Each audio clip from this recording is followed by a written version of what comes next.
Bom, olá pessoal, tudo bom? Como a gente havia combinado, a gente ia fazer uma repositiva referente a uma das aulas que a gente perdeu por conta de problemas no sistema, né? E eu havia marcado para sexta passada, não deu certo, e marquei agora para terça, dia 24 no caso, né? Eu vou iniciar a aula. Essa aula é bastante importante porque a gente vai tratar dos temas fotossíntese de plantas C3, fotossíntese de plantas C4 e fotossíntese de plantas K, além de respiração celular. Então a aula está sendo gravada e eu vou começar a apresentação.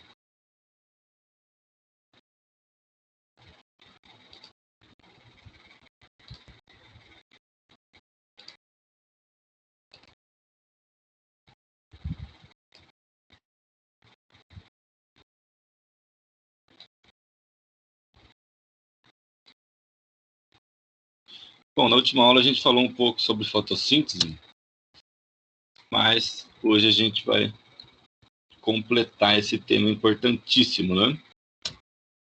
Qual é o conceito de fotossíntese? Fotossíntese vem da união das palavras em grego photos, que significa luz, e sintitenai, que significa juntar ou produzir. Então, é o processo através do qual as plantas, além de outros organismos, transformam energia luminosa em energia química. Basicamente, o que as plantas fazem é captar energia luminosa e, através de uma série de reações bioquímicas, aprisionar essa energia em moléculas orgânicas, transformar a energia luminosa em energia química. E essas reações bioquímicas ocorrem através do processamento do dióxido de carbono e da água. E vai ocorrer a reorganização desses átomos de forma que se produza açúcar. Então, qual é a importância da fotossíntese para os organismos autótrofos? Os organismos autótrofos são aqueles que produzem seu próprio alimento, né?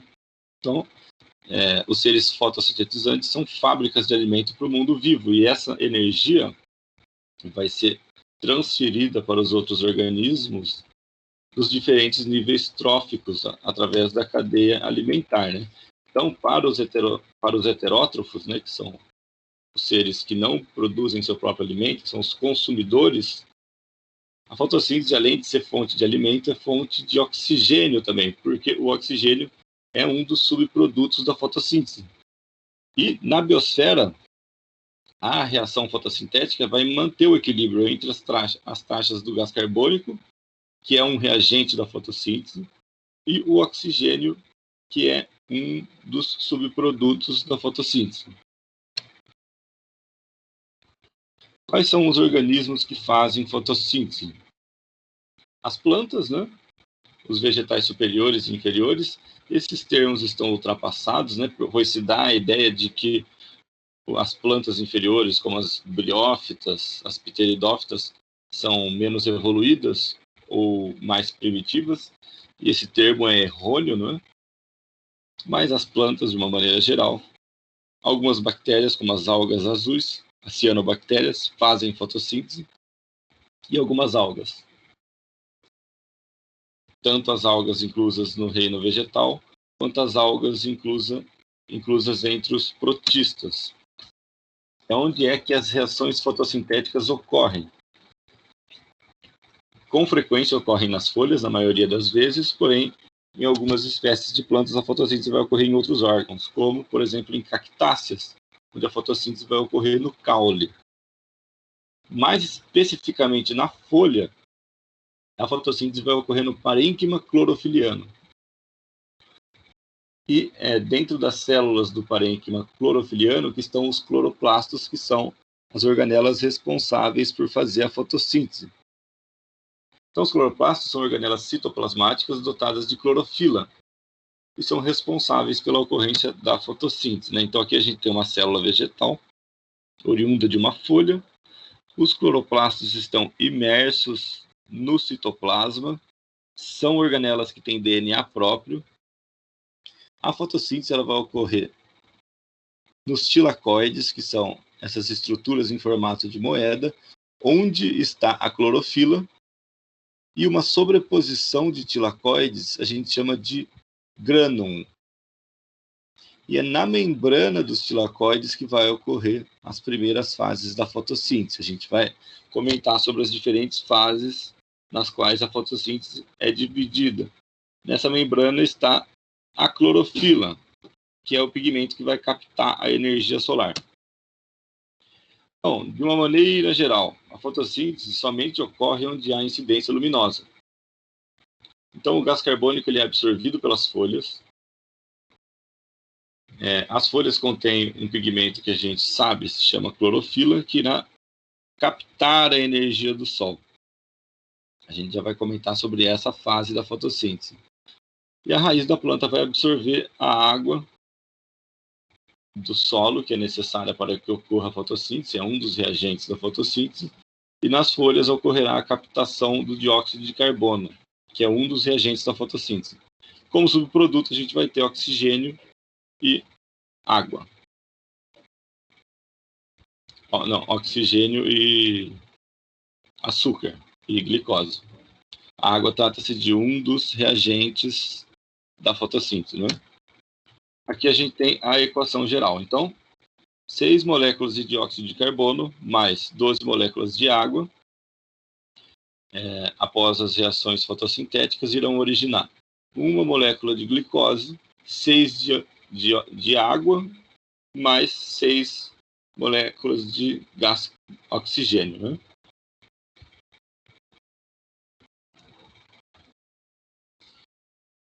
Bom, como a gente já comentou, a fotossíntese é dividida em fases, especificamente duas fases principais. A primeira etapa a gente chama de fase clara ou etapa fotoquímica.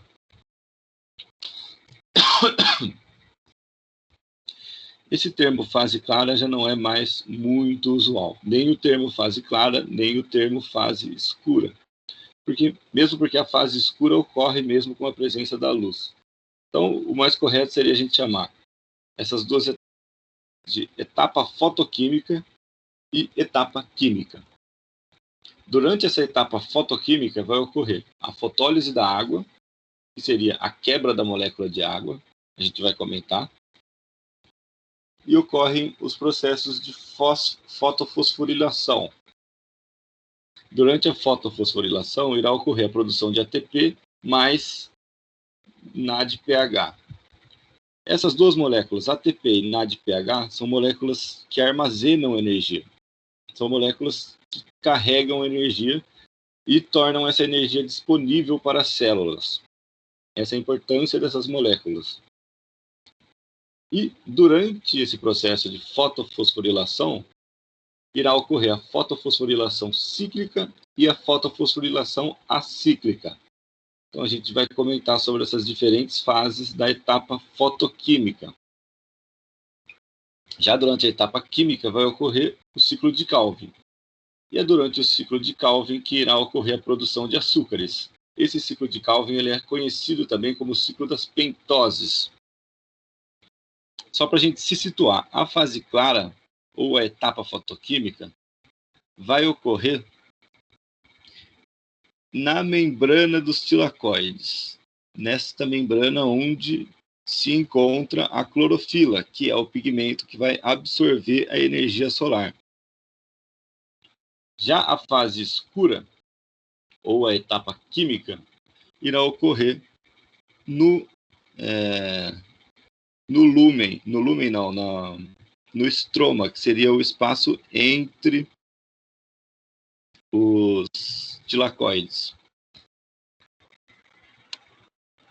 Então vamos falar primeiro da etapa fotoquímica, que ocorre nessa membrana dos tilacoides. Então, imersas nessa membrana dos tilacoides, ocorrem dois complexos proteicos que a gente chama de fotossistema 2 e fotossistema 1. São complexos de proteínas que estão imersos nessa membrana. E essas estruturas que a gente está vendo aqui em formato de moeda são as clorofilas. Essas clorofilas elas têm a função de captar a energia solar. Então, o que ocorre? A energia solar ela vai estimular essas moléculas de clorofila, ela vai excitar essas moléculas de clorofila, levando-as a um nível de excitação, a um nível energético tal que essa molécula irá expelir 2 elétrons. Como já sabemos, né, algumas moléculas, alguns átomos, ao serem energizados, fazem com que os seus elétrons saltem para camadas eletrônicas mais externas. No caso da clorofila, esse nível de excitação é tal que acaba ocorrendo o desprendimento desses elétrons, devido à excitação promovida pela energia solar. Então, esses 2 elétrons que são expelidos pela clorofila devido ao seu nível de excitação, eles vão ser transportados por uma série de moléculas intermediárias. Aqui ocorre um processo de transporte de elétrons. E à medida que esses elétrons são transportados de uma molécula para outra, para a feotifitina, a plastoquinona, essas moléculas elas apenas têm a função de carregar esses elétrons. E à medida que esses elétrons são transportados através dessas moléculas intermediárias, ele vai perdendo aquela energia inicial que ele havia adquirido devido à excitação das clorofilas pela luz solar. Não é importante que a gente saiba o nome dessas moléculas intermediárias que estão fazendo o transporte de elétrons. É importante que a gente compreenda o processo. E à medida que os elétrons são transportados, eles vão perdendo aquela energia inicial, oriunda dessa excitação inicial. E, durante determinado passo dessa cadeia transportadora de elétrons, o complexo citocromo ele vai utilizar essa energia dos elétrons para adicionar um íon fosfato a uma molécula de ADP. Quando a gente une um íon fosfato a uma molécula de ADP, a gente faz uma fosforilação. E essa fosforilação da ADP irá produzir um ATP. Essa fosforilação ocorre através do transporte de íons H+, do estroma para dentro dos tilacoides. Então, ocorre o transporte de íons de H+, do estroma para os tilacoides. Esse transporte ocorre se utilizando da energia oriunda daqueles elétrons que foram excitados pela luz solar e se desprenderam das clorofilas. Então, essa energia é utilizada para que ocorra esse transporte de prótons, de íons H+, e esse transporte acaba gerando a fosforilação da ADP, produzindo assim ATP. Então, essa energia ela é utilizada para a produção de ATP, para a fosforilação. É por isso que a gente chama essa fase de fotofosforilação, porque a energia oriunda da luz ela é utilizada para gerar a fosforilação de uma ADP, produzindo assim ATP. Daí o nome, fotofosforilação. Bem, depois que esses elétrons são transportados por essa cadeia e essa energia oriunda deles é utilizada para produzir ATP, eles podem retornar às clorofilas iniciais. Esses elétrons eles escaparam dessas clorofilas, passaram por essa cadeia transportadora de elétrons e eles podem retornar. Quando isso ocorre, a gente chama isso de fotofosforilação cíclica. Porém, esses elétrons eles podem ser transportados para uma que irá transportá-los para o fotossistema 1. Nesse caso, os elétrons oriundos do fotossistema 2 irão chegar até o fotossistema 1. Isso a gente chama de fotofosforilação acíclica. Fotofosforilação cíclica e fotofosforilação acíclica, quando os elétrons oriundos do fotossistema 2 são transportados para o fotossistema 1. Certinho? Essa é a diferença. Então, nesse contexto, quando ocorre a fotofosforilação acíclica, nós vamos ter aqui um déficit de elétrons, porque os elétrons do fotossistema 2 eles vão estar sendo transportados para o fotossistema 1.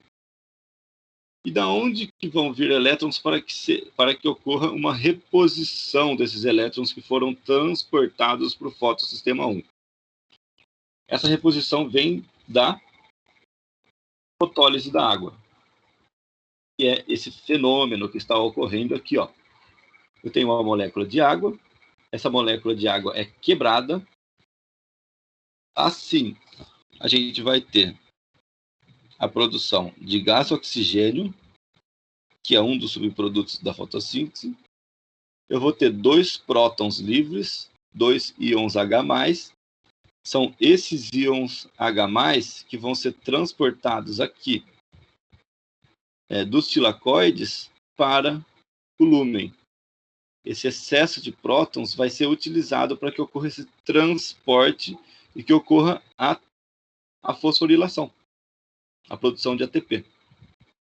Além disso, essa fotólise da água vai produzir elétrons. E esses elétrons vão repor no fotossistema 2 aqueles elétrons que foram transportados para o fotossistema 1. Ok, pessoal? Então, a gente percebe que durante essa etapa fotoquímica, a energia oriunda do Sol, ela faz a excitação das moléculas de clorofila, e essa excitação das moléculas de clorofila promove o fluxo de elétrons. Essa energia do Sol ela está sendo transportada por elétrons. E está sendo aproveitada para que haja a produção de ATP. Essa ATP produzida durante essa fotofosforilação, ela vai ser importante para a segunda fase da fotossíntese. Ela vai ser direcionada para essa segunda fase, que é o ciclo de Calvin, que a gente já vai comentar a seguir. Bem, lembramos que parte dos elétrons excitados no fotossistema 2, eles vão para o fotossistema 1. A energia luminosa, ela vai excitar as clorofilas do fotossistema 1 e haverá novamente a excitação de elétrons esses que vão ser desprendidos e vão ser captados por moléculas intermediárias, que vão transmitir esses elétrons. Eles vão fazer o transporte de elétrons.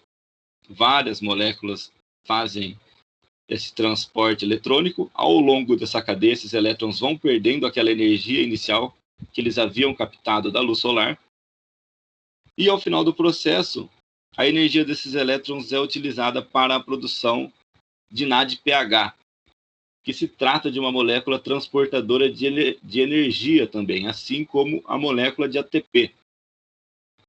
Então, durante essa fase clara ou a etapa fotoquímica, a gente tem a produção de ATP e a produção de NADPH. São 2 moléculas que carregam energia e elas vão ser úteis no ciclo de Calvin, que é a segunda fase da fotossíntese, que a gente vai comentar a seguir.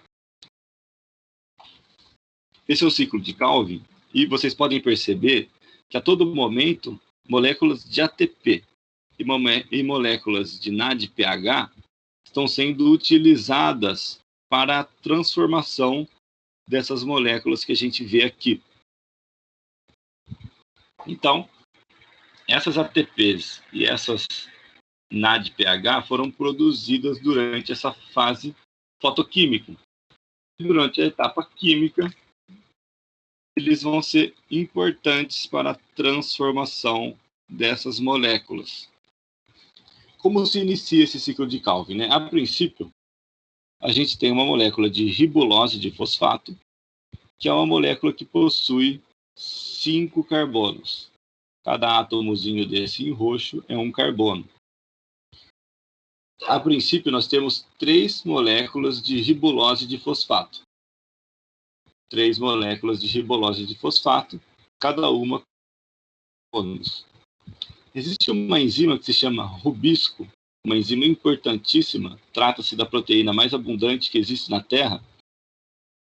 Essa enzima ela tem a função de pegar 3 moléculas de dióxido de carbono e unir essas 3 moléculas de dióxido de carbono a 3 moléculas de ribulose de fosfato.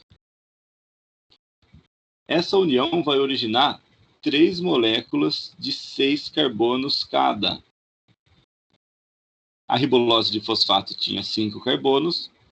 Com a adição de um carbono oriundo de uma molécula de gás carbônico, ela vai passar a ter 6 átomos de carbono, certinho? Como tínhamos 3 moléculas de ribulose de fosfato e 3 moléculas de gás carbônico, a gente vai ter 3 moléculas contendo 6 carbonos. 5 carbonos oriundos da ribulose de fosfato e 1 carbono oriundo do CO2. Só que essa molécula de 6 carbonos é bastante instável. Logo após a sua formação, ela já se quebra em 6 moléculas de fosfoglicerato. Essas moléculas de fosfoglicerato possuem 3 carbonos cada. Então, olha, a gente tinha 3 moléculas instáveis com 6 carbonos cada uma. Quando ocorre a quebra de cada uma dessas moléculas em 2, a gente vai ter, ao final, 6 moléculas de 3 carbonos cada. Então, a quantidade de carbonos, como vocês podem ver, está se mantendo ao longo do ciclo. Então, se eu tenho 6 moléculas de 3 carbonos, a gente vai ter 18 carbonos aqui. Certinho? Essas moléculas de 3 carbonos, chamadas de 3-fosfoglicerato, são a primeira molécula formada a partir da fixação do carbono oriundo do CO2 em plantas C3. Lógico, se forma primeiro essa molécula instável, mas logo ela já é convertida na 3-fosfoglicerato. Então é por isso que a gente chama as plantas de ciclo fotossintético C3 de plantas C3, justamente porque a primeira molécula que assimila o carbono oriundo do ar é uma molécula que possui 3 carbonos, é o 3-fosfoglicerato. Então, essas moléculas de 3-fosfoglicerato, elas vão passar por uma série de transformações essas que gastam energia. Vocês estão vendo aqui que a gente está utilizando 6 ATPs e 6 NADPHs. Ocorre a redução dessas moléculas, então essas 6 moléculas de 3-fosfoglicerato vão se transformar em 6 moléculas de aldeído fosfoglicérico.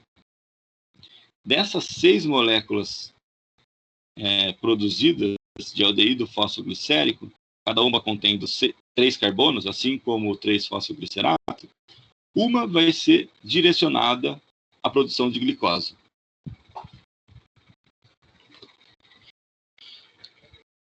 E 5 vão ser direcionadas à reciclagem. Então, você vai ter o gasto de 3 ATPs para que 5 moléculas de 3 carbonos originem 3 moléculas de 5 carbonos. Então, eu tinha 15 carbonos aqui, e agora eu vou ter 15 carbonos aqui. Ocorre apenas a reorganização desses carbonos. Assim, eu volto a ter 3 moléculas de ribulose de fosfato, que novamente vão se associar a 3 moléculas de carbono através da rubisco. A rubisco tem essa função de juntar o gás carbônico com a ribulose de fosfato. fazendo assim com que o carbono do ar seja assimilado. Certinho? Então, é assim que ocorre o ciclo de Calvin. É importante salientar que a enzima rubisco muitas vezes junta de fosfato a moléculas de gás oxigênio. A rubisco faz isso erroneamente. E quando isso ocorre, o processo de fotorrespiração acontece. A gente já vai falar sobre isso em breve.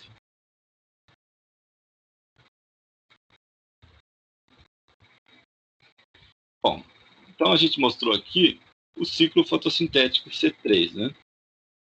Nas plantas C3 ocorre a fase fotoquímica, ocorre a produção de ATP e NADPH. Esse ATP e essa NADPH vão ser utilizadas durante o ciclo de Calvin para que o carbono oriundo do ar seja fixado aqui nessa etapa do ciclo para a produção de glicose. A gente vê aqui que entraram aqui 3 carbonos. Cada molécula de CO2 possui um carbono. Então, temos 3 carbonos entrando nessa fase do ciclo. Ocorrem essas transformações e aqui vai sair uma molécula de 3 carbonos. Seriam aqueles 3 carbonos que entraram aqui que vão sair aqui para a síntese de glicose. Então, vocês percebem que entram 3 carbonos aqui e saem 3 carbonos aqui. E o ciclo vai continuando. Bom, como eu disse, algumas vezes, em algumas ocasiões, em ocasiões muito específicas, a rubisco ela acaba juntando a ribulose de fosfato com moléculas de gás oxigênio, ao invés de juntar a ribulose de fosfato com moléculas de gás carbônico. Nesse caso, não ocorre a entrada de carbonos no ciclo. Daí, então, ocorre uma série de mecanismos bioquímicos para que se recuperem os carbonos perdidos. A gente vai falar sobre a fotorrespiração. Bom, a fotossíntese C3, que é essa que tem como primeira molécula, no caso das plantas C3, a primeira molécula que carrega o carbono oriundo do ar é uma molécula de 3 carbonos, é o 3-fosfoglicerato. Justamente por isso que a gente chama essa fotossíntese de fotossíntese C3. Ela está presente em mais de 90% das plantas que existem. É o tipo de fotossíntese mais comum. Porém, outros mecanismos fotossintéticos evoluíram, e evoluíram a partir desse ciclo fotossintético C3. O ciclo fotossintético C4 e o ciclo CAN evoluíram a partir do ciclo C3. E existem algumas diferenças entre esses 3 mecanismos fotossintéticos. É importante salientar que, com relação ao uso da água, o ciclo fotossintético C3 é o menos econômico. Para cada grama de carbono fixado, espera lá, aqui está errado, gente.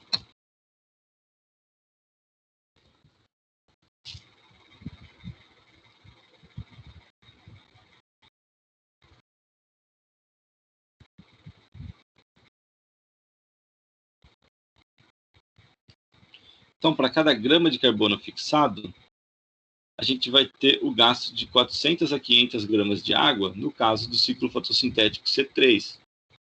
Já no ciclo fotossintético C4, para cada grama de carbono fixado, você vai gastar 250 a 300 gramas de água.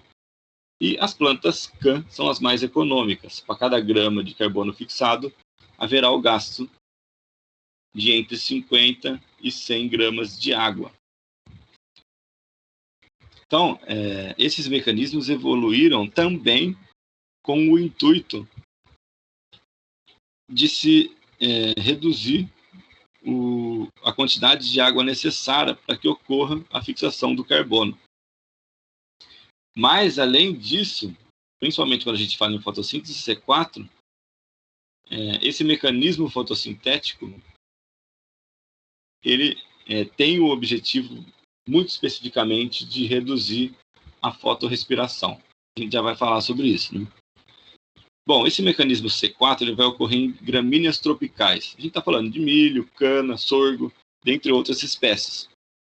Já o mecanismo K, fisiologia K, ela ocorre nas crassuláceas, que são as suculentas, né, que estão na moda hoje em dia, cactáceas, bromélias e orquídeas. Bromélias e orquídeas são plantas epífitas, que não têm muita água disponível em suas raízes, né?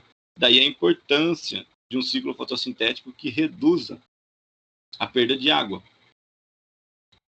E, como eu expliquei anteriormente, quando a enzima rubisco, ao invés de se associar ao CO2, se associa ao O2, ocorre o fenômeno que a gente conhece como fotorrespiração. E esse fenômeno tira a eficiência da fixação do carbono, porque não vai estar entrando carbono no meio. O carbono que entra no ciclo de Calvin, ele vem dessas moléculas de gás carbônico. Se tiver entrando oxigênio aqui, você não vai ter a fixação de carbono ao final do ciclo. E as plantas têm vários mecanismos para que se evite a fixação errônea do gás oxigênio. Bom, quais que são os problemas que as plantas têm que enfrentar com relação à fotorrespiração? O primeiro deles, a concentração de gás carbônico na atmosfera é muito menor do que a de oxigênio. A gente tem aqui um gráfico mostrando a composição do ar atmosférico. 78% do ar atmosférico é gás nitrogênio, N2. 20%, quase 21%, é gás oxigênio. E o gás carbônico faz parte apenas de 0,03% desta composição. Então é por isso que em certas condições as plantas acabam, a rubisco, né, aquela enzima que a gente mostrou anteriormente, acaba errando e assimilando o oxigênio ao invés de assimilar o gás carbônico. Então, como já dissemos, a enzima rubisco pode ligar a ribulose de fosfato ao CO2 ou ao O2.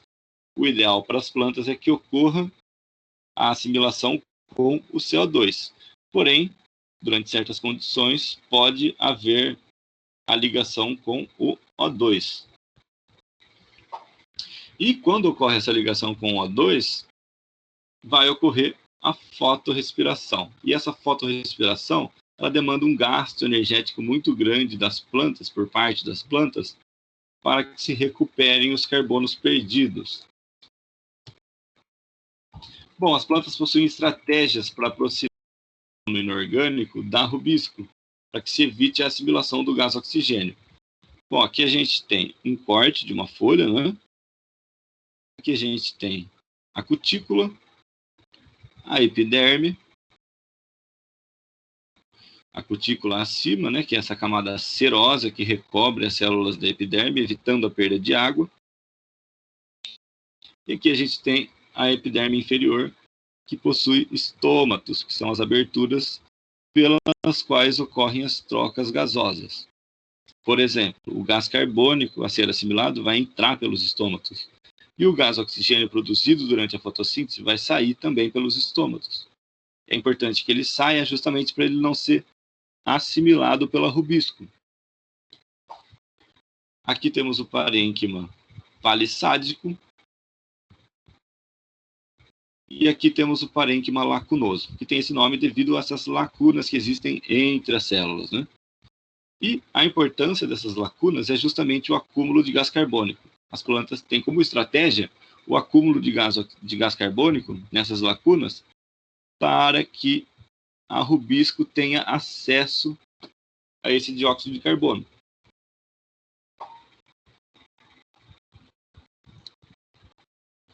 Bom, então o que ocorre durante a fotorrespiração, né? Bom, quando a rubisco se associa ao gás oxigênio, ao invés de se associar ao gás carbônico, ao invés da formação, aqui ó, ao invés da formação do 3-fosfoglicerato, que é uma molécula de 3 carbonos, um desses carbonos veio de uma molécula de gás carbônico. Então, ao invés da formação desse 3-fosfoglicerato, a gente vai ter a formação do 2-fosfoglicolato. Está faltando um carbono aqui que teria sido assimilado da molécula de dióxido de carbono. Então, quando ocorre a assimilação do gás oxigênio, vai se formar o 2-fosfoglicolato. Dentro do cloroplasto, esse 2-fosfoglicolato ele vai ser reciclado, ele vai sofrer uma hidrólise, se transformar em glicolato. Esse glicolato é um aminoácido. Ele vai ser transportado para o peroxissomo. O peroxissomo é uma organela específica que está relacionada ao fenômeno da fotorrespiração. Esse glicolato ele vai ser transformado pela glicolato-oxidase em água oxigenada e glioxilato. Essa água oxigenada é um composto tóxico que é neutralizado pela catalase. Ele se transforma em água e gás oxigênio. Aí o que ocorre? Esse glioxilato ele sofre uma transaminação e se torna glicina. E essa glicina é transferida para a mitocôndria. Então, note aqui que na mitocôndria aqui temos duas glicinas, não é? Oriundas de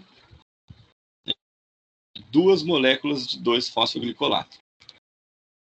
Porque cada molécula de 2-fosfoglicolato produz uma glicina. Então, duas moléculas de 2-fosfoglicolato vão produzir duas glicinas. Duas glicinas que vão para a mitocôndria. Essas duas glicinas elas vão reagir com o NAD+, vão sofrer algumas transformações e vão originar uma serina mais uma molécula de gás carbônico mais NADH mais NH4. Então você percebe que ocorreu uma descarboxilação aqui. Um carbono foi perdido. Então se a gente tinha duas moléculas de 2-fosfoglicolato para produzir duas glicinas, porque cada molécula de 2-fosfoglicolato, depois dessa série de transformações, vai originar uma glicina. Um 2-fosfoglicolato para uma glicina. Então, como aqui a gente tem duas glicinas, né? No começo aqui a gente tinha 2-fosfoglicolato. Então, 2-fosfoglicolato possuem 4 carbonos, considerando que cada 2-fosfoglicolato possui 2 carbonos. Então, nessa etapa ocorre uma descarboxilização. Você perdeu um carbono aqui. Essa serina é uma molécula que possui 3 carbonos. E ela vai ser transformada novamente no peroxissomo. Vai ocorrer uma transaminação. Você vai ter uma molécula de hidroxipiruvato, que vai ser reduzida a glicerato. E esse glicerato ele vai para o cloroplasto. Ele vai demandar uma molécula de ATP para ser transformada em uma molécula de 3-fosfoglicerato. E essa molécula de 3-fosfoglicerato é aquela molécula inicial, aquela primeira molécula que assimila o carbono oriundo do ar nas plantas C3. Esta molécula, sim, é lábil, ela pode ser aproveitada pela planta. Ao contrário do 2-fosfoglicolato, que não poderia ser assimilada pela planta. Então, a gente vai ter, ao final, uma molécula de 3-fosfoglicerato. Então, voltando aqui. Para que tenhamos duas glicinas, a gente precisa transformar duas moléculas de 2-fosfoglicolato. Duas moléculas de 2-fosfoglicolato possuem 4 carbonos. Porém, durante essa etapa, ocorreu uma descarboxilização. E como ocorreu essa descarboxilização, um carbono foi perdido e ao final do processo a gente vai ter uma molécula com 3 carbonos. Haviam 4 carbonos inicialmente e ao final a gente vai ter uma molécula de 3 carbonos. Um carbono foi perdido e um ATP foi gasto para que a gente resgatasse uma molécula de 3-fosfoglicerato. Então, a fotorrespiração, além de ela ocasionar a perda desse carbono, ela demanda ATP. Então, do ponto de vista fisiológico, é um fenômeno caro para a planta. E é um fenômeno que as plantas tentam evitar, né? Então, as plantas C4 elas se especializaram em evitar a fotorrespiração. Como? A gente vai explicar a seguir. Bom, temos aqui a bainha do feixe vascular fotossintetizante, no caso das plantas C4. Bom, vamos comparar as folhas de uma planta C3 com as folhas de uma planta C4. Aqui a gente tem a bainha do feixe vascular, que são células que rodeiam o feixe vascular. Nas plantas C3, essas células parenquimáticas não fazem fotossíntese, não possuem cloroplastos.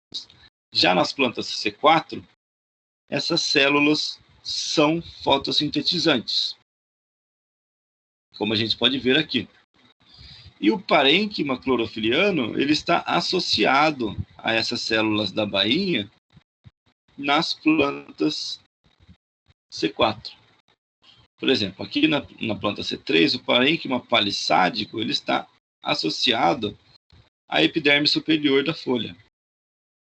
Já nas plantas C4, esse mesófilo ele está associado às células da bainha do feixe vascular, que são fotossintetizantes também.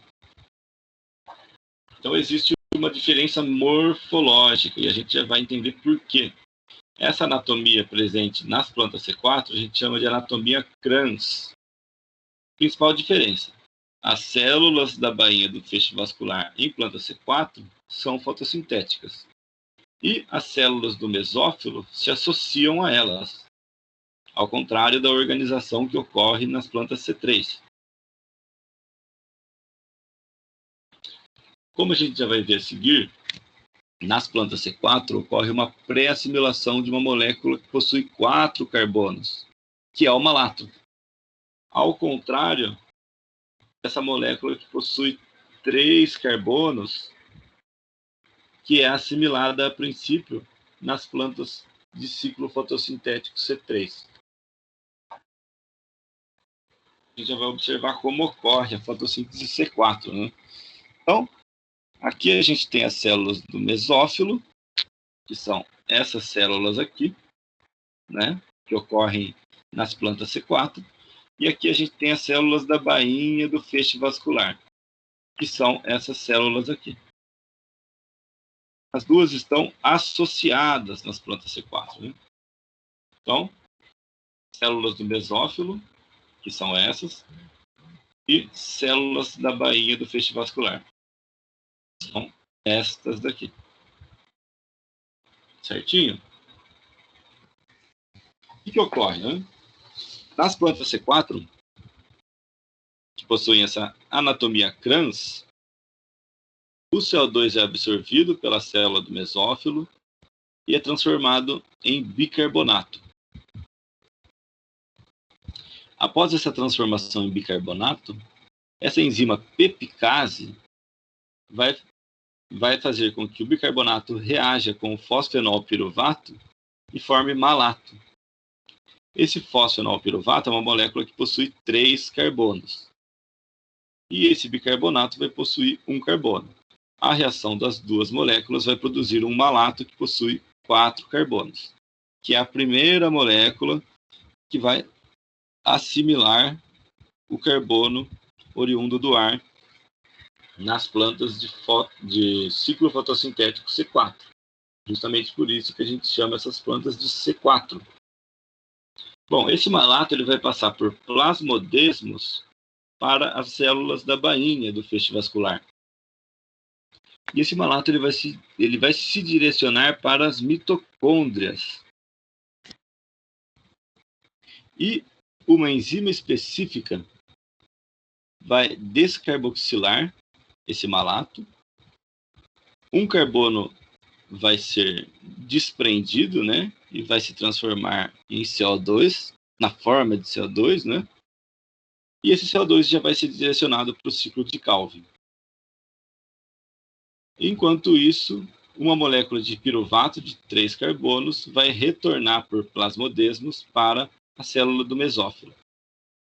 Esse piruvato ele vai entrar no cloroplasto e dentro do cloroplasto ele vai ser transformado em fosfenol piruvato, que é uma molécula de 3 carbonos, né?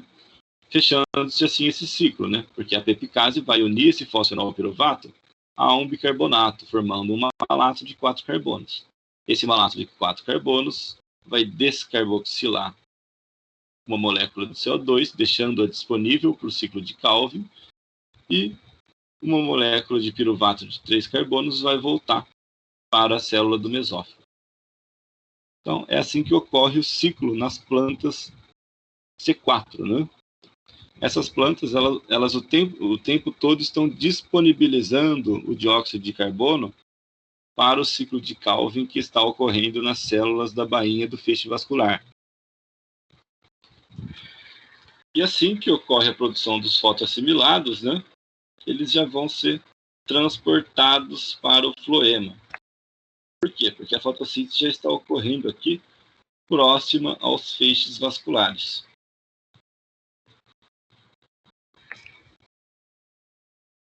Bom, nas plantas de fotossíntese C4, quando ocorrem altas temperaturas, vai ocorrer alta atividade da enzima pepicase, o que garante que haverá gás carbônico para ser captado pela rubisca. Então, a enzima pepicase, em altas temperaturas, ela vai ter a atividade máxima, assimilando esse bicarbonato com esse fosfenol piruvato, produzindo um malato, que vai descarboxilar uma molécula de CO2 que vai ser direcionada para o ciclo de Calvin, aonde está a rubisco, né?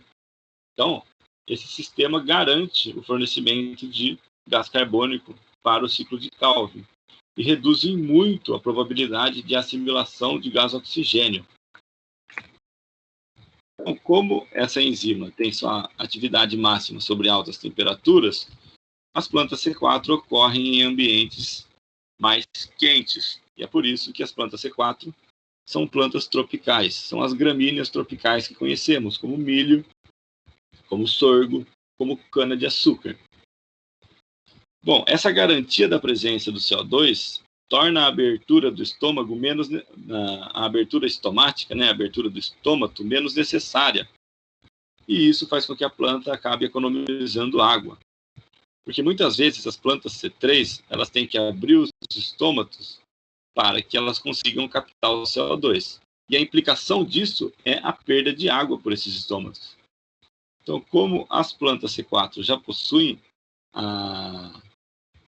uma garantia do fornecimento de gás carbônico, a abertura dos estômatos se torna menos necessária.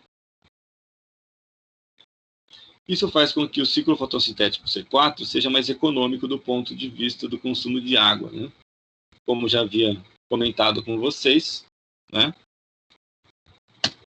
Para cada grama de carbono fixado no ciclo C3, se gasta de 400 a 500 ml de água. E para cada grama de carbono fixado no ciclo fotossintético C4, vai se gastar entre 250 e 300 gramas de água. Então, é um ciclo fotossintético mais econômico do ponto de vista hídrico.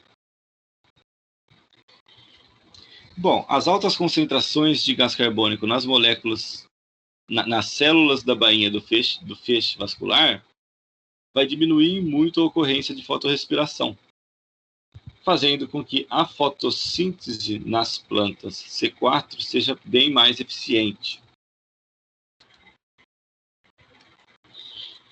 Então, as plantas C4 possuem uma alta eficiência fotossintética, né? Uma alta eficiência na fixação do gás carbônico. Sendo assim, são plantas que produzem mais biomassa, né? Exemplos de plantas C4 são as gramíneas tropicais que conhecemos, né?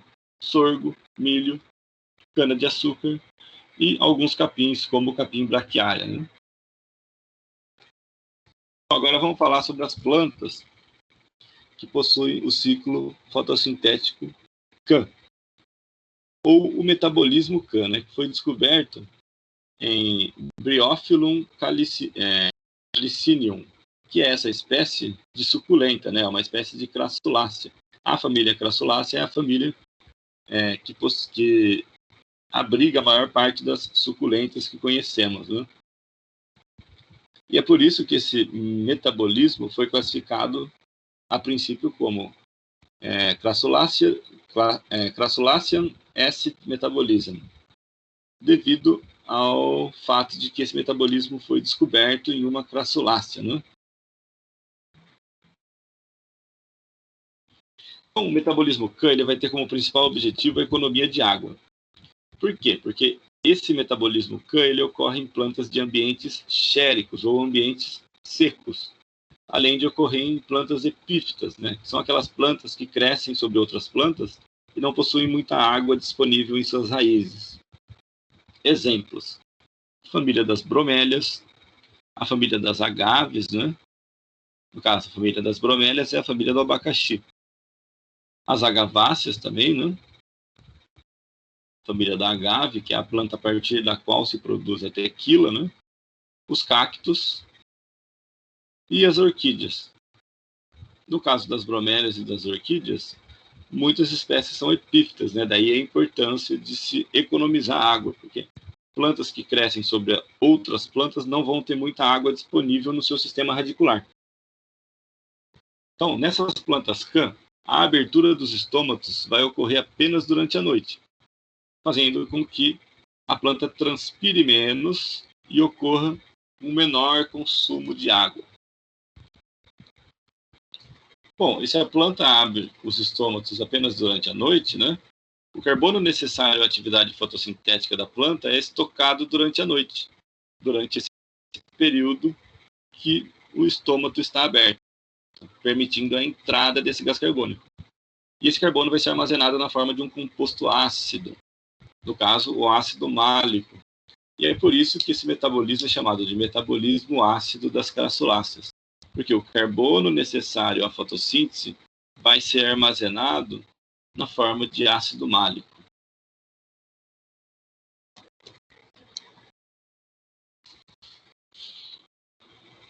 Bom, gente, então vamos falar sobre como ocorre esse metabolismo ácido das crassuláceas, né?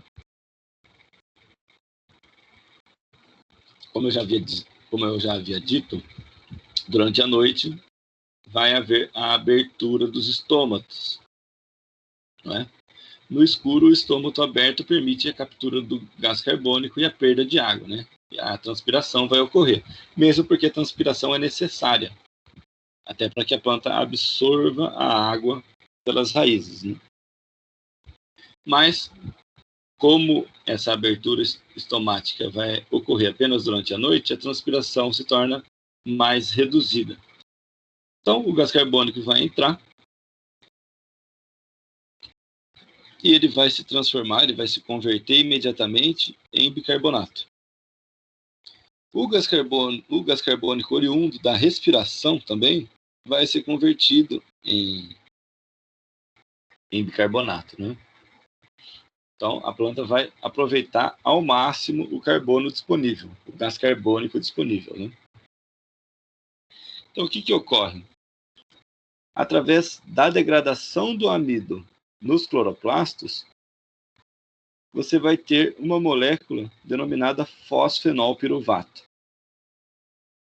E essa fosfenolpiruvato, ela vai ser ligada ao bicarbonato pela pepicase, né? E essa enzima pepicase vai produzir, então, o oxalacetato. Nessa reação vai ocorrer também a liberação de um íon fosfato, né? Esse oxalacetato ele vai ser transformado por ação enzimática em malato, que é aquela molécula de 4 carbonos que era, a princípio, assimilada pelas plantas C4. Esse mesmo malato, né? Esse mesmo malato. Mas, nas plantas C4, esse malato ele vai ser convertido em ácido málico e vai ser armazenado no vacúolo. Então, todo o carbono necessário para a ocorrência da fotossíntese durante o dia vai ser armazenado na forma de ácido málico nos vacúolos. Durante o dia, né, os estômatos vão ser fechados, evitando-se assim a captura de gás carbônico e a perda de água. Então, essas plantas vão ter uma maior economia quanto aos recursos hídricos, né? Então, durante o dia, o ácido málico já está armazenado no vacúolo da planta, ele foi armazenado durante a noite, ele é novamente convertido em malato.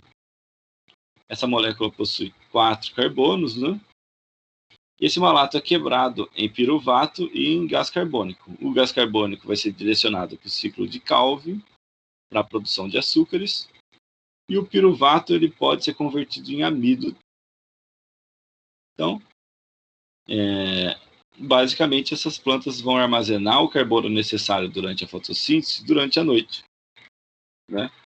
Durante a noite, esse carbono vai sofrer várias transformações e vai ser transformado em malato, que posteriormente é transformado em ácido málico. Esse ácido málico fica armazenado dentro do vacúolo e, durante o dia, esse ácido málico novamente se converte em malato e esse malato sofre uma descarboxilação, né? E esse carbono vai ser direcionado ao ciclo de Calvin.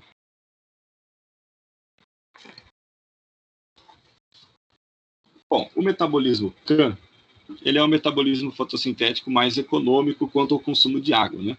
Justamente pelo fato de que os estômatos só se abrem durante a noite, não se abrindo durante o dia, evitando-se assim perdas com a transpiração. Então, novamente aqui, quando a gente faz a comparação dos 3 tipos de fotossíntese, né? A C3 é a que mais consome água em gramas de água por gramas de carbono fixado. A C4 possui valores intermediários e a fotossíntese CAN é a mais econômica, né? Por quê? Porque essas plantas elas evoluíram para se adaptar a ambientes xéricos, ambientes secos, como é o caso da caatinga nordestina, né? Aqui a gente pode ver algumas cactáceas, outra cactácea aqui, inclusive uma bromeliácea. São grupos de plantas que possuem esse metabolismo CAN adaptado à falta de água, né?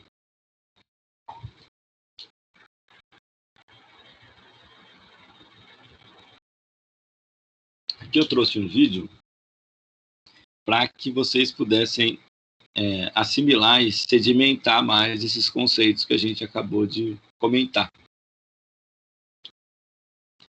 Meus queridos, vocês já se perguntaram por que algumas plantas se dão bem em determinadas regiões? Por exemplo, milho muito bem em locais, em ambientes tropicais. Já o trigo e a cevada gostam bastante de ambientes temperados, mais frios. Em contrapartida, em locais áridos ou desérticos, nós temos uma esmagadora presença de cactos. Por que isso acontece? Eu me chamo Guilherme, eu sou professor de biologia e te convido, vem comigo.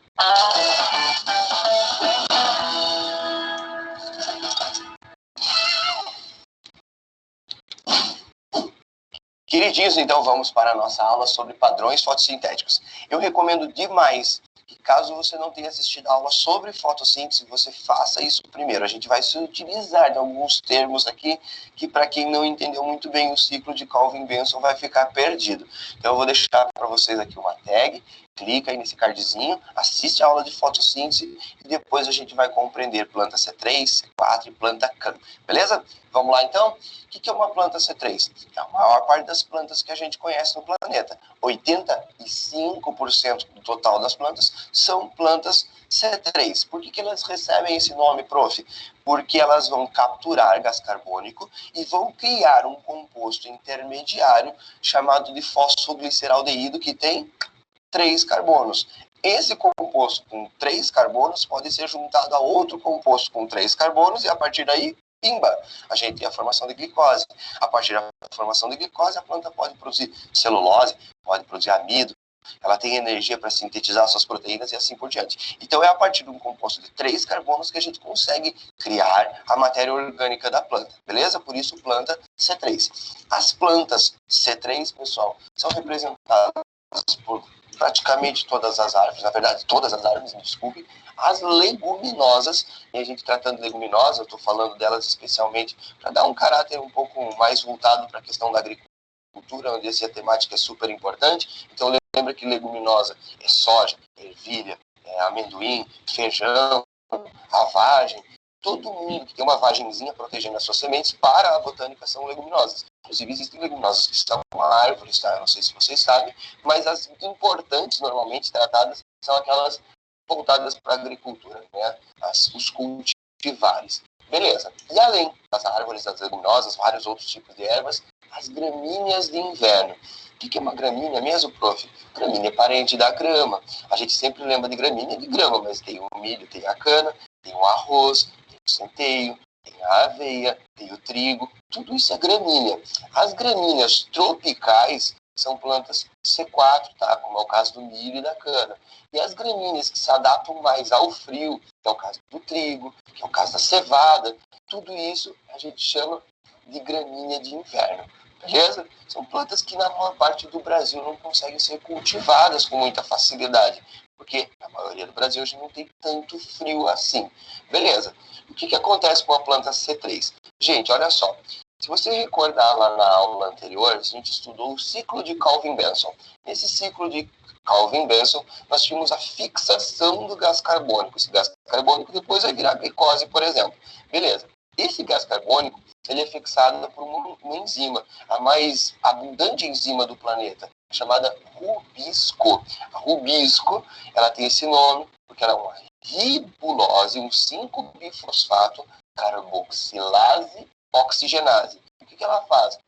Ela pega a ribulose que tem lá dentro do cloroplasto, ribulose é um composto de 5 carbonos, e com a ribulose consegue trazer um CO2, uma molécula de gás carbônico. Então, essa rubisco é responsável por fixar CO2. Só que tem um detalhe. Olha o nomezinho dela. Carboxilase oxigenase. Essa essa enzima, ela tem a capacidade, digamos assim, sem querer, de capturar, ao invés de CO2, O2. Ela pode pegar o gás oxigênio sem querer. E aí? E aí que nós vamos ter um evento chamado de fotorrespiração. A fotorrespiração é uma coisa que acontece em função da enzima rubisco. Ela, ao invés de capturar o gás carbônico, acaba pegando o oxigênio. Qual que é o problema disso? O problema é que a gente gasta muita energia lá no ciclo de Calvin-Benson. São vários ATPs, várias moléculas de pH gastas naquele processo, e toda vez que a rubisco, sem querer, pega o O2, a gente não produz matéria orgânica. Então, você está dando energia e você não vai produzir nada em troca disso. É um problema, professor? É um problema seríssimo. As plantas dão um jeito de evitar esse processo. Agora, prof, por que pega às vezes o O2? Normalmente as plantas capturam o O2 quando elas estão numa situação de estresse hídrico, quando está faltando água para ela. Imagina um calorão, a planta começa a absorver água lá do solo, de repente não tem mais água. O que a planta faz? Ela tem perfurações nas suas folhas, e essas perfurações a gente chama de estômatos. Por meio dessas perfurações chamadas de estômatos ocorrem trocas gasosas. É por ali que vai entrar o CO2, é por ali que vai sair o gás oxigênio. Agora, quando a planta está com falta de água, fecha o seu estômago, porque por ali ela transpira. Ela não quer transpirar, ela não quer perder água. Então ela tranca o estômago. Qual que é o grande problema disso? Quando a gente tranca o estômago, a gente não consegue mais capturar o gás carbônico lá de fora. O estômago está fechado. Em contrapartida, como a fotossíntese estava rolando antes, tem muito gás oxigênio concentrado dentro da planta, dentro do mesófilo foliar. E esse oxigênio que está dentro da folha começa a ser capturado pela rubisco. E aí ela começa a gastar energia à toa. Vai pegando oxigênio, vai fazendo fotorrespiração e vai gastando energia. Isso é um problema sério. Então, o que eu quero que você guarde a respeito de planta C3? É a maior parte das plantas? Sim. Eles produzem muita matéria orgânica? Sim, mas numa condição. Elas precisam de grandes quantidades de água quando submetidas ao calor. Então, você vai, por exemplo, lá para a Amazônia, a gente tem a maior biodiversidade do mundo. Nós temos muitas plantas, nós temos muita matéria orgânica sendo sintetizada por essas plantas, mas precisamos de muita água também, porque lá é calor. Beleza? Então as plantas C3 se dão super bem, sim, elas conseguem crescer bastante, mas lembre que no calor elas precisam de bastante água, perfeito? E lembre também que esse C3 vem a partir de um composto que a gente produz de 3 carbonos para depois sintetizar matéria orgânica. Agora vamos para a planta C4. Desenhei para vocês aqui um pé de milho, beleza? Esse pé de milho é um representante, assim como a cana e assim como as gramíneas tropicais. Quem são as gramíneas tropicais? As gramíneas que se dão bem no calorzão dos trópicos. Tá? Então você tem, por exemplo, o milho e a cana, plantas que produzem muita matéria orgânica. Não é à toa que a partir da cana-de-açúcar a gente consegue produzir etanol no nosso país. Etanol, gente, é um combustível que libera grandes quantidades de energia quando passa por um processo de combustão. De onde vem tanta energia? De uma planta que consegue capturar muito CO2 e que é muito eficiente no processo fotossintético. Lá nos Estados Unidos é o milho que é utilizado para fazer etanol. Pode ser. Milho? Pode sim. Também é uma planta que produz muita matéria orgânica. E aí, prof? As plantas C4, elas tentam ao máximo evitar o processo de fotorrespiração. A gente já sabe, é um gasto à toa de energia. E aí, como é que ela faz isso? Ela vai ter 2 mecanismos isolados anteriores para que a gente tenha a produção de matéria orgânica. Primeiro, essa planta captura o CO2 e guarda em células especiais lá dentro da folha. Depois ela faz o ciclo de Calvin-Benson, para depois produzir matéria orgânica. Então ela captura, vai capturando CO2 e guardando. Se por acaso essa planta for submetida ao ambiente mais seco, se o ambiente dela está com falta de água, ela fecha os estômatos. Mas como ela tem gás carbônico guardado lá dentro, mesmo com o estômago fechado, ela não vai fazer a fotorrespiração, ela não vai pegar gás oxigênio. Beleza? Então ela vai separar. Captura CO2 e guarda e depois utiliza esse CO2 numa outra etapa lá no ciclo de Calvin-Benson. Beleza. São plantas menos dependentes de água e realizam um melhor aproveitamento de matéria orgânica. C4 por quê, prof? Ela vai capturar 4 moléculas de CO2 e fazer a partir deles compostos intermediários. Beleza? Então a planta C4 mais eficiente quando comparada com a planta C3 em produção de matéria orgânica, porque ela evita a fotorrespiração. E a planta CAN, prof? Planta CAN, coloquei aqui para vocês, ó, um cacto. Muito bem. CAN, pessoal, é uma sigla para mecanismo ácido das crassuláceas. Esse processo foi descoberto em plantas da família Crassulaceae. E a família Crassulaceae é a família das suculentas. Sabe o que é uma suculenta? Por aí no Google, você acha que conhece uma suculenta. O que é legal? A gente descobriu esse mecanismo também nas cactáceas. Então, você chamar de mecanismo ácido das crassuláceas ou das cactáceas, dá tudo na mesma. O que um cactus tem de especial? Já sei, professor, ele vive no deserto. Ele vive em ambientes áridos, ele vive em ambientes desérticos e ele consegue tolerar demais a falta d'água, não é verdade? Por quê? Porque ele guarda água nos seus tecidos. Isso é importante. Segundo, ele não tem folhas. Como ele não tem folha, ele não transpira tanto. Ele vai ter estômatos no seu caule, mas o fato de não ter folha faz com que ele não transpire. É o caule que vai realizar o processo de fotossíntese. Agora preste atenção.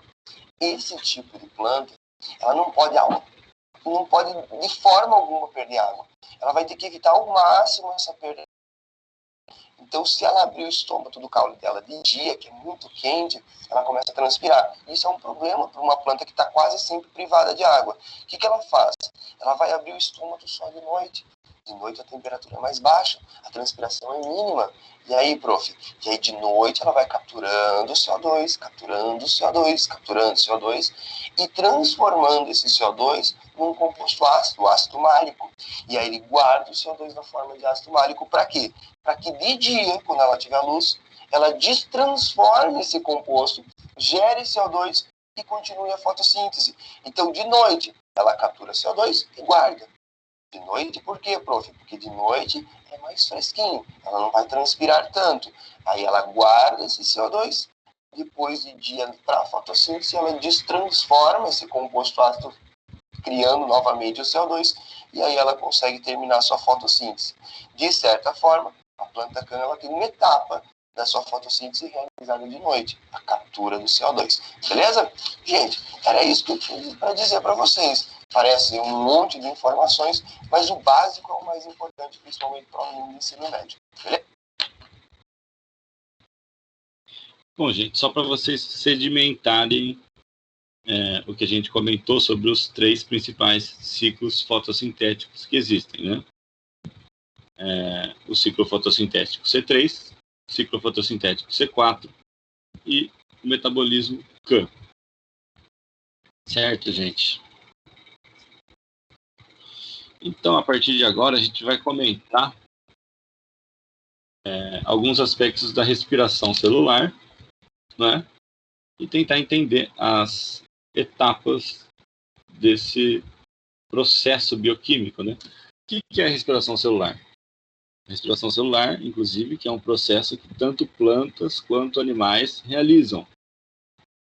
Se trata de um processo bioquímico no qual a energia química armazenada nas moléculas de glicose que foram produzidas durante a fotossíntese é transformada em energia bioquímica disponível para as células. E essa energia bioquímica disponível para as células, ela está armazenada em moléculas de ATP e NADH.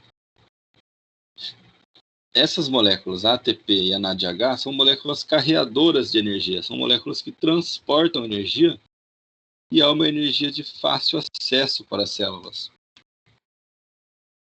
E quando a planta precisa disponibilizar essa energia, ela vai quebrar a glicose, oxidar a glicose e produzir essas moléculas que carregam energia, que disponibilizam a energia para diversas funções metabólicas.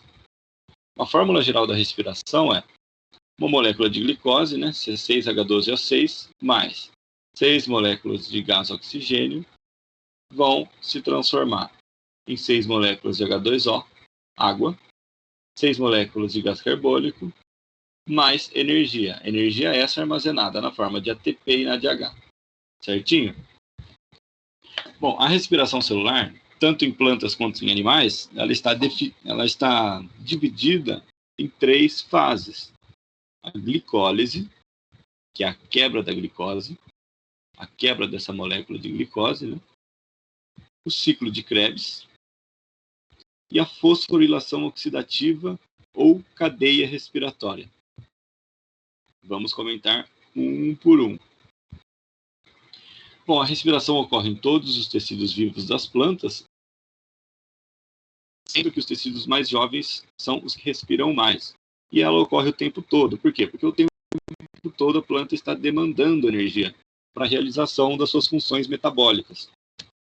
A gente pode dizer que a respiração celular é um processo complementar à fotossíntese. Por quê? Bom, vamos falar da fotossíntese. A fotossíntese tem como reagentes gás carbônico e água, se utiliza da energia solar para a produção de glicose e tem como subproduto o oxigênio. Então, essa energia solar, ela foi captada na forma de energia química. A energia química que está presente nas ligações existentes entre os átomos na molécula de glicose. E a respiração celular possui como reagentes justamente a glicose e o oxigênio. Ocorre a respiração, essa energia química é liberada, e como subproduto temos gás carbônico, e água. Então, os reagentes da fotossíntese são os subprodutos da respiração. E da mesma maneira, os reagentes da respiração são os produtos da fotossíntese. Então, disse que são fenômenos complementares, né? Bom, vamos falar da glicólise. A glicólise, que é a primeira fase da respiração celular. A glicólise, ela vai ocorrer no citosol. O que é o citosol? É esse espaço líquido presente no citoplasma, né? Temos no citoplasma várias organelas imersas, mas o citosol é essa fase líquida do citoplasma, né? Como é que ocorre essa glicólise, né? A princípio, a gente tem uma molécula de glicose, sendo que cada molécula de glicose possui 6 carbonos. A gente está vendo aqui 6 carbonos. Lá no citosol, essa glicose ela vai ser quebrada em 2 moléculas. 2 moléculas de 3 carbonos cada. E para isso, serão gastas 2 ATPs. 2 ATPs, adenosina trifosfato, vão se transformar em 2 ADPs, adenosina difosfato. Então, um fosfato de cada uma dessa molécula de ATP vai se associar a essas 2 moléculas que se formaram.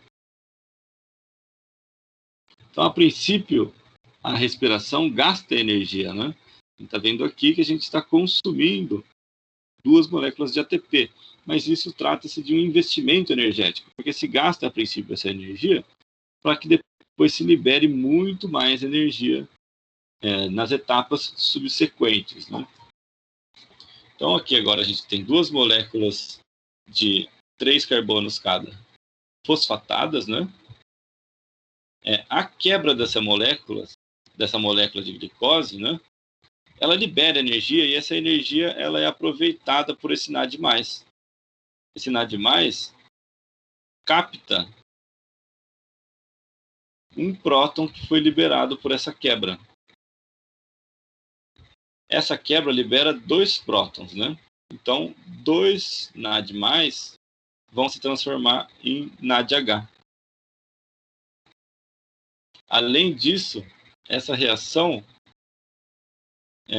gera mais uma fosforilação nessa molécula de 3 carbonos. Agora a gente vai ter 2 moléculas de 3 carbonos com 2 fosfatos. Além da formação de 2 NAD+. Essas NAD+, essas NADH, o NAD+, se converte em NADH, porque eles aproveitam os 2 prótons, ou os 2 íons H+, que foram liberados durante a quebra da molécula inicial de glicose. Além disso, ocorre mais uma fosforilação nessas 2 moléculas de 3 carbonos. Então, essas 2 moléculas de 3 carbonos, posteriormente, perdem esses 2 fosfatos. 2 ADPs, uma aqui e outra aqui, roubam, na verdade são 4 ADPs, né? 2 ADPs aqui e 2 ADPs aqui, elas vão captar esses 2 fosfatos para produzir 2 ATPs aqui e 2 ATPs aqui. Então, ao final, vamos ter a produção de 4 fosfatos. Levando em conta que nós gastamos a produção de 4 ATPs, no caso, né? Levando em conta que gastamos 2 ATPs aqui, o saldo final da glicólise é de apenas 2 ATPs. E, como resultado, temos a produção de ácido pirúvico. 2 moléculas de ácido pirúvico são moléculas que possuem 3 carbonos cada. E essas moléculas de ácido pirúvico elas vão ser utilizadas na etapa seguinte, que é o ciclo de Krebs, que vai ocorrer dessa vez na matriz mitocondrial. Então, essa primeira reação ocorre no citosol, a segunda vai ocorrer aqui na matriz mitocondrial.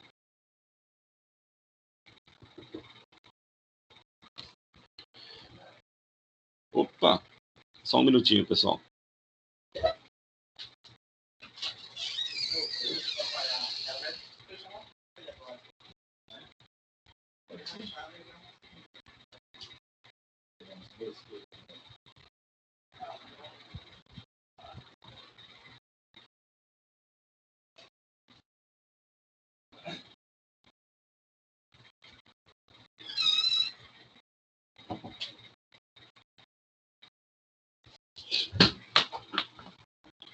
Bom, gente, voltando agora, a glicólise ela ocorreu no citosol, certinho? E agora esse ciclo de Krebs ele vai ocorrer na matriz mitocondrial, que é esse espaço mais interno das mitocôndrias, né? Então a gente vai ter aqui as moléculas de ácido pirúvico, cada uma com 3 carbonos cada.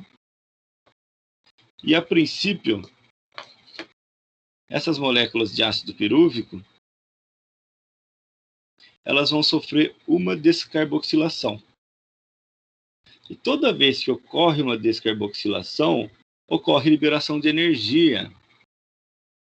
Então, essa molécula de ácido pirúvico, que possui 3 carbonos, perdeu um carbono na forma de CO2, e a energia dessa descarboxilação transformou NAD em NADH.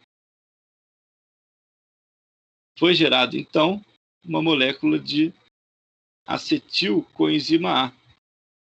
Por quê? Porque essa coenzima A se uniu a essa molécula de 2 carbonos. E essa molécula ela vai se unir a uma molécula de ácido oxalacético, que é uma molécula de 4 carbonos. Então, nós temos uma molécula de 2 carbonos, que é a acetilcoenzima A, e uma molécula de 4 carbonos, que é o ácido oxalacético. Quando se junta uma molécula de 4 carbonos com uma molécula de 2 carbonos, a gente tem a formação de uma molécula de 6 carbonos, que é o ácido cítrico. É por isso que o ciclo de Krebs ele é conhecido também como o ciclo do ácido cítrico. Então, a gente tem a formação de uma molécula com vários carbonos, e o que vai acontecer? Vagarosamente vão acontecendo descarboxilações, várias descarboxilações, e cada uma delas libera uma certa quantidade de energia que é aproveitada por essas moléculas que carregam energia para que elas armazenem essa energia, né? Então, o ácido cítrico, a princípio, ele vai ser descarboxilado, vai sofrer uma descarboxilação, aqui um gás carbônico saindo, e essa energia liberada durante essa quebra das ligações de carbono vai transformar um NAD em um NADH. Novamente, com essa descarboxilação, o ácido cítrico se transforma em ácido cetaglutórico.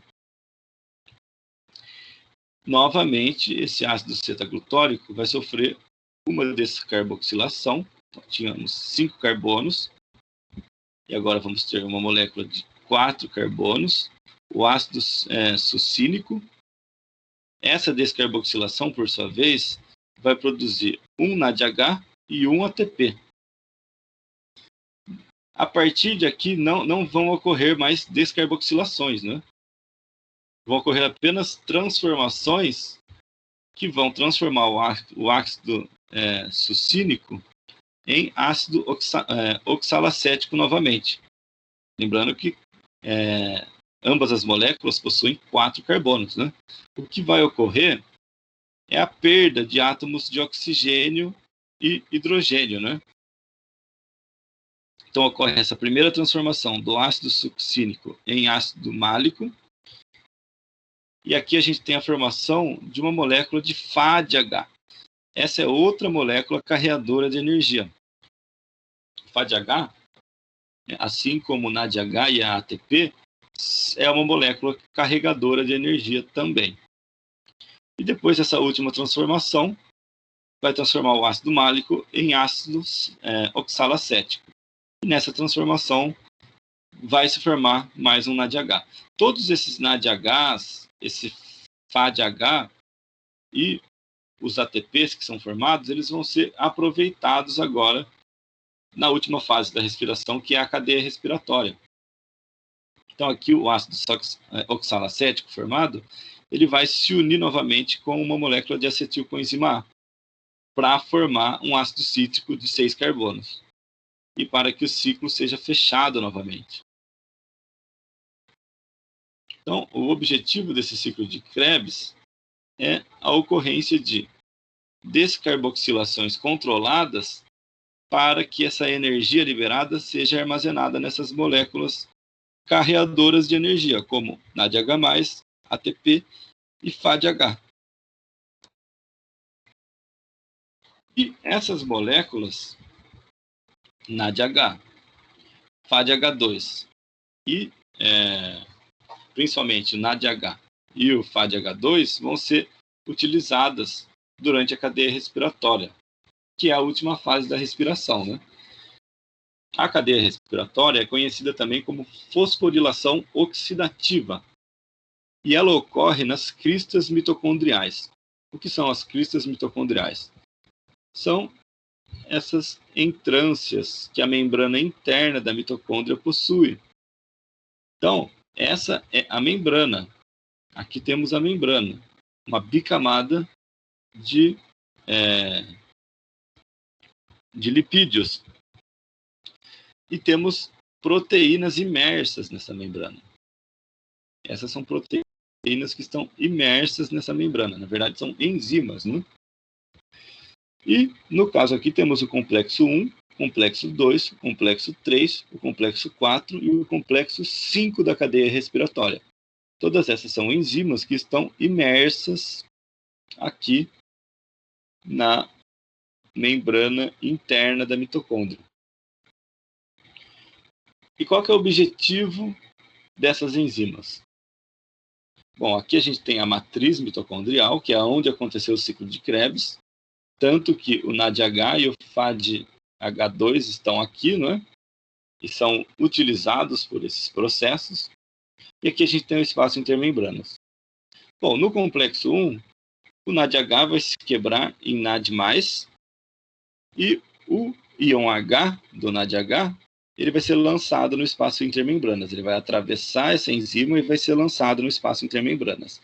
Além disso, ocorre a liberação de elétrons. Esses elétrons vão percorrer essa enzima, vão ser transportados por essas moléculas intermediárias, assim como ocorre na fotossíntese, né?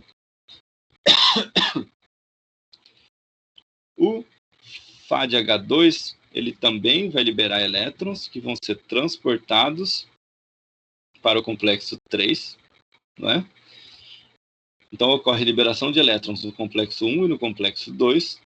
Esses elétrons vão para o complexo 3, eles são levados até a molécula de citocromo C. Essa molécula de citocromo C carrega esses elétrons para a citocromo C oxidase, que é o complexo 4, e esses elétrons eles vão finalmente ser utilizados por uma molécula de gás oxigênio para que se produzam moléculas de água. Durante essa passagem desses elétrons energizados por essas enzimas da cadeia respiratória, esses elétrons vão perdendo energia. A energia inicial que esses elétrons possuíam vai sendo liberada lentamente durante esse processo de carreamento. E essas proteínas do complexo respiratório utilizam essa energia para transportar íons H+, da matriz mitocondrial para o espaço intermembranas. Você viu que aqui ocorreu o transporte de um íon H+, aqui também ocorreu o transporte de um íon H+, e aqui também ocorreu o transporte de um íon H+. Isso faz com que se crie um gradiente eletroquímico nesse espaço intermembranas. Aqui a gente vai ter a saturação por prótons. Lembrando-se que prótons possuem carga positiva. O que ocorre? No complexo 5, esses prótons vão ser transportados de volta para a matriz mitocondrial.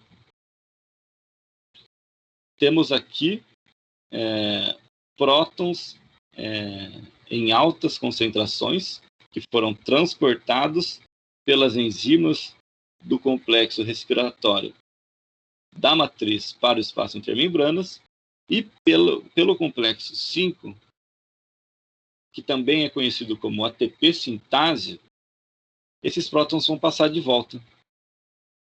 E durante a passagem de volta desses prótons, ocorre o giro dessa enzima. Essa enzima possui um componente giratório.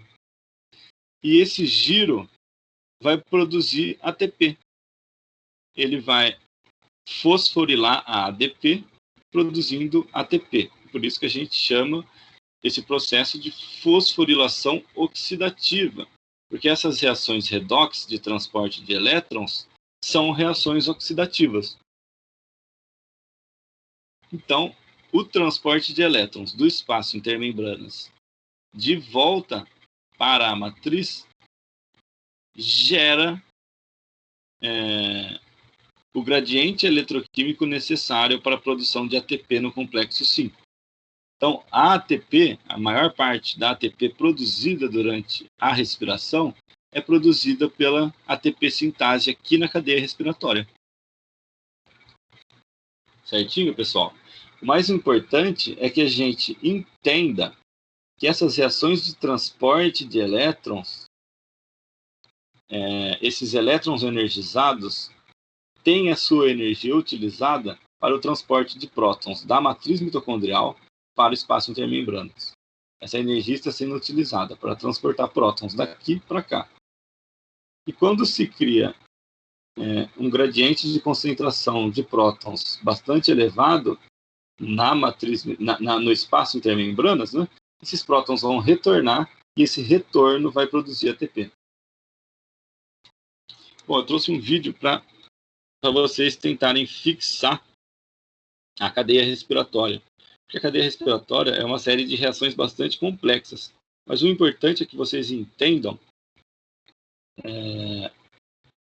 os princípios, né, que ocorre aqui, né, na verdade, uma série de reações de transporte de elétrons por essas enzimas, e a energia liberada por esses elétrons, passo a passo, é aproveitada para que prótons sejam carregados da matriz mitocondrial para o espaço intermembranas. E o retorno desses prótons do espaço intermembranas para a matriz mitocondrial vai produzir energia aqui na ATP sintase. Então vamos pôr um videozinho para vocês sedimentarem tudo isso que a gente viu. Opa.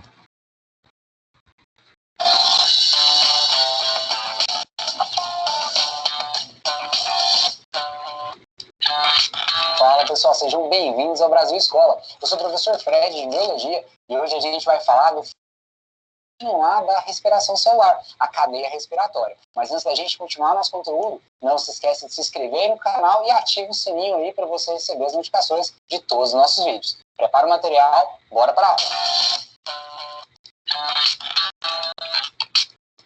Pessoal, sei que vocês já devem estar vendo o desenho aqui atrás de mim e deve estar surtando, mas relaxa. Assim como eu já falei em vários outros vídeos, e também no vídeo de glicólise, e também no vídeo de ciclo de Krebs, o que é importante para mim é que você entenda o processo, o que está acontecendo ali. Os nomes, o nome das proteínas, o nome das regiões, você vai aumentando o seu vocabulário, você vai aumentando o seu conteúdo à medida que você vai estudando. Então entende o processo aqui com a gente, e eu tenho certeza que isso vai te ajudar muito, vai facilitar muito os seus estudos para uma prova e até para você adquirir mais conhecimento. Então, a última etapa da respiração celular é a cadeia respiratória. Daqui a pouco, eu vou falar outro nome por causa de um processo que acontece nela. E aí você vai entender que isso está diretamente relacionado com a função da respiração celular, que é produzir energia. Quando a gente falou lá da glicólise e do ciclo de Krebs, toda hora estava formando NADH e FADH. Né? O NADH+, o FADH+, ou então NADH mais H, então tem várias formas de aparecer. Eu coloquei aqui para vocês NADH2 e o FADH2. Esses caras, eles são transportadores intermediários de hidrogênio. Esse átomo de hidrogênio aqui, na verdade ele é um íon, ele está carregando uma carga, ok? E essa carga elétrica, essa energia que a gente vai utilizar aqui no processo. Antes da gente ver o processo, lembra, onde foi o ciclo de Krebs? Dentro da matriz mitocondrial. Então, nessa parte de baixo aqui do meu esquema, eu tenho a matriz mitocondrial. Fred, e o lado de cima? O lado de cima é o espaço entre a membrana interna e a membrana externa da mitocôndria. Então, eu vou fazer um processo onde eu vou passar coisas para esse espaço e depois eu vou retornar eles para dentro da matriz. Esse é o processo que a gente chama de cadeia respiratória.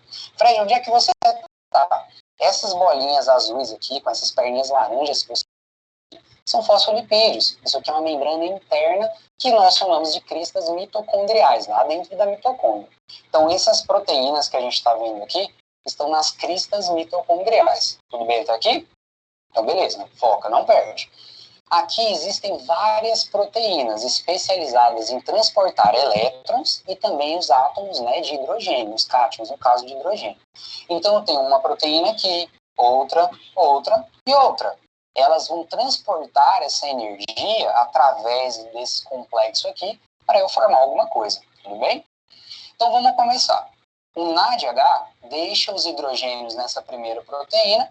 Parte da energia vai ser transportada para as outras proteínas e o hidrogênio, né, carregado aqui, o cátion, ele vai ser lançado para o espaço entre as membranas.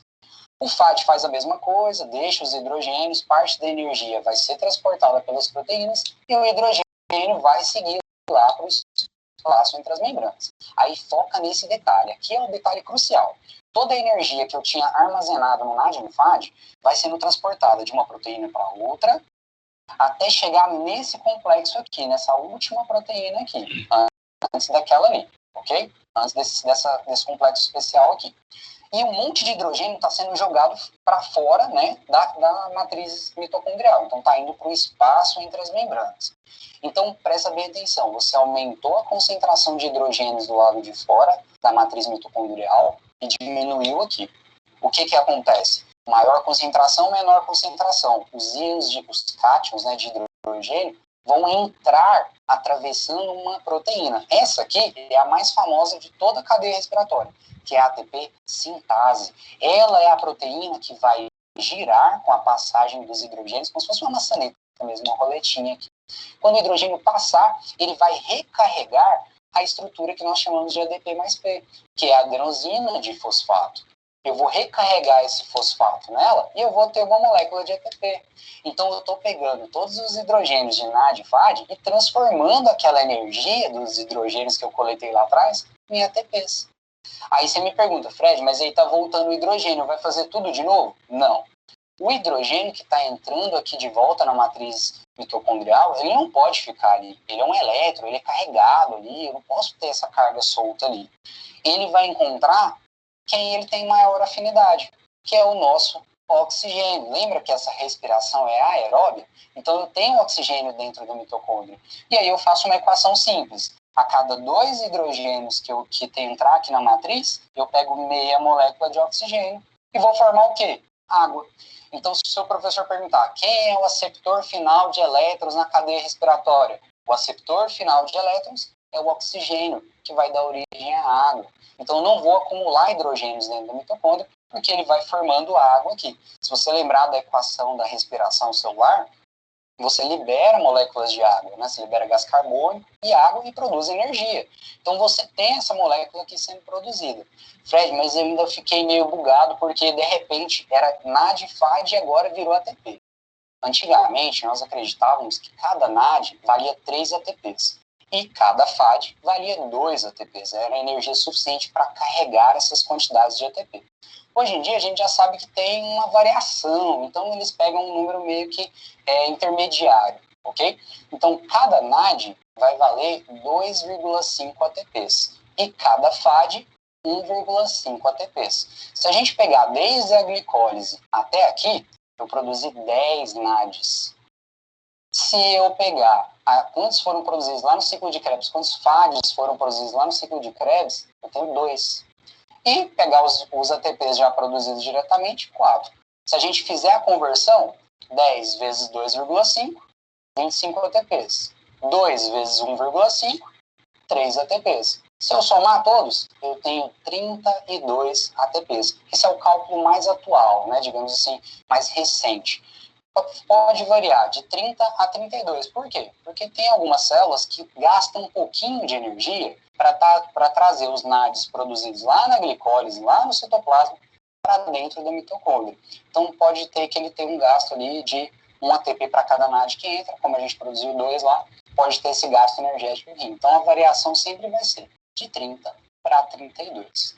Então, só para a gente revisar e focar num ponto aqui, muito importante, é o transporte de elétrons por essas proteínas. Aqui eu tenho vários complexos de proteínas, como eu falei para vocês, a ATP sintase ali, ela é bem diferentona aqui no esquema. Mas os elétrons que foram liberando aqui do NAD e do FAD, eles vão passando, né, por essas proteínas. Aqui eu tenho citocromo, eu tenho vários complexos de proteína. E para que serve esse elétron? É ele que vai dar energia para essa reação aqui acontecer. É ele que vai fornecer energia para que eu junte, né, os 2 átomos de hidrogênio e um átomo de oxigênio para eu formar aqui a água. Então, é por isso que a gente fala cadeia transportadora de elétrons ou cadeia respiratória. E pode aparecer um nome, como eu falei para vocês lá no começo da aula, que eu ia dizer fosforilação oxidativa. Fosforilar significa colocar fosfato. Então, você vai acrescentar fosfato, que é nesse processo aqui. Ah, Fred, mas você falou oxidativa. Fosforilação oxidativa, porque vai envolver uma oxidação, vai envolver uma molécula de oxigênio. Então, você precisa recarregar os ATPs, que seria a fosforilação, e isso vai gerar também, relacionado com o oxigênio, a formação de uma molécula de água. Então, pode aparecer para você cadeia respiratória, pode aparecer cadeia transportadora de elétrons, também pode aparecer fosforilação oxidativa. Tudo isso é a cadeia respiratória que acontece dentro da mitocôndria, em especial nas cristas mitocondriais. E lembra que esse transporte de fora para dentro aqui, ó, pode ser considerado sim um transporte passivo, onde você vai passar por dentro de uma proteína, que afinal de contas a diferença de concentração vai ajudar bastante. Então, pessoal, eu vou...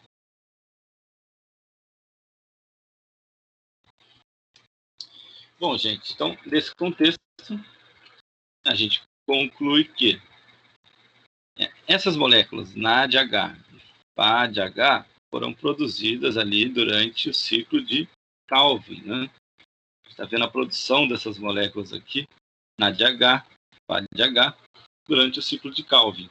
E elas vão ser utilizadas durante a cadeia respiratória. Elas vão liberar a sua energia, né? Elas vão promover a passagem de íons H+, da matriz para o espaço intermembranas, além de fornecer elétrons energizados que vão ser transportados por essa cadeia respiratória até encontrarem aqui o oxigênio, o gás oxigênio e prótons, que vão se unir ao gás oxigênio, né, para formar a água.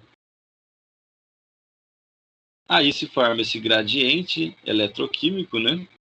Se concentram prótons aqui, íons H+, e eles vão passar de volta para o espaço intermembranas. Essa passagem de volta vai fosforilar a ADP. Quando uma ADP se une a um fosfato, você tem um ATP. Você está fosforilando a ADP, formando ATP. Por isso que isso se chama fosforilação oxidativa ou cadeia respiratória. Certo, gente? E como já dissemos, o processo de respiração ele é complementar à fotossíntese. Por quê? Porque os reagentes da fotossíntese são os produtos da respiração. E os produtos da fotossíntese são os reagentes. E é por isso que a gente pode dizer que ambos os processos são complementares. Lembrando que as plantas, além de realizar a fotossíntese, realizam a respiração celular. Bom, basicamente era isso, gente. É bastante importante, né? Eu vou disponibilizar para vocês essa aula para que vocês possam assistir até a próxima avaliação. E em caso de dúvida, por favor, entre em contato comigo, porque esse tema é bastante complexo. E aí a gente pode conversar para que a gente vá tirando essas dúvidas, né?